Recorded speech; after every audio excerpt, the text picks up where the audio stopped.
विभाजित करती थी, जनता, मर्दाना और जनाना। रंग महल से होते हुए बाजारों के मध्य से बाहर चांदनी चौक की ओर जाती हुई पूर्वी पश्चिमी धुरी जनाने को मर्दाने से अलग करती थी। उत्तरी दक्षिणी धुरी और पूर्वी पश्चिमी धुरी दीवान आम में एक दूसरे को परस्पर विभाजित करती थी। उत्तरी दक्षिणी धुरी शाही भवनों को सार्वजनिक स्थानों से अलग भी करती थी। कहा जाता है कि किले में शाही घराने के लिए कई बाजार थे। इनमें से सबसे आलीशान था छत्ता बाजार।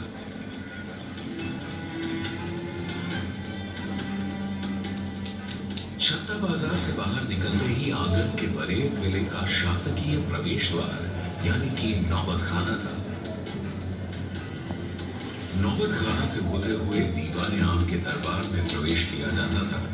यह तय दरबार था जहां प्रजा शहंशाह से मिल सकती थी। शासकीय समारोह और त्योहार भी यहां मनाए जाते थे। दीवान आम से आगे किले के सभी हिस्सों में शाही परिवार के अलावा किसी का भी प्रवेश वर्जित था। बाग, प्रशासनिक भवन, निवास और मनोरंजन के कक्ष, इन सब में शाही घराने के ही लोग जा सकते थे। दीवान आम के ठीक पीछे रंग महल था। यहाँ शहंशाह और शाही परिवार नृत्य और संगीत की महफिलों का आनंद लेते थे।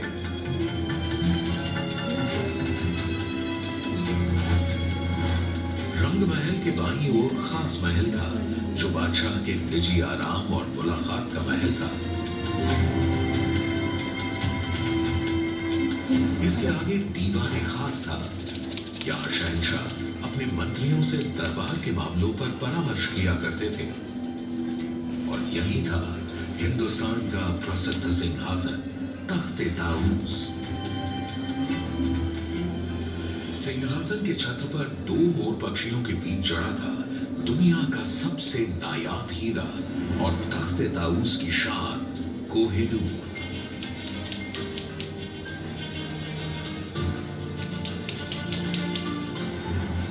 बादशाह के निवास के बगल में खूबसूरत हमाम था जो खास शाही परिवार के आदमियों के लिए था। पूरे लाल किले के खूबसूरत भवनों में और साथ ही हयात बख्श बाग, मेहताब बाग, सावन भादों और मुमताज महल में यमुना का बेहतरीन पानी नहरे बहिश्त या स्वर्ग की धारा में बहता था। 200 वर्षों तक लाल किले ने कई आक्रमणों का सामना किया और मुगलिया सल्तनत और पूरे हिंदुस्तान का दिल बनकर मजबूत खड़ा रहा। लेकिन 1857 में अंग्रेजों ने आजादी की पहली लड़ाई के जवाब में किले पर धावा बोल दिया। किले की लगभग 80% इमारतों को नष्ट कर दिया गया और उनकी जगह ले ली अंग्रेजों की बैरकों ने।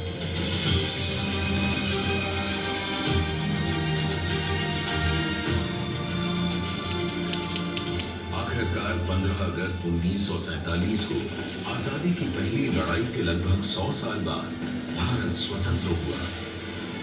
इस ऐतिहासिक अवसर पर लाल किले की प्राचीर से देश के प्रधानमंत्री ने पहली बार भारतीय तिरंगा फहराया। तब से आज तक हमारे देश की एकता का प्रतीक बनकर यह लाल किला गर्व से खड़ा है।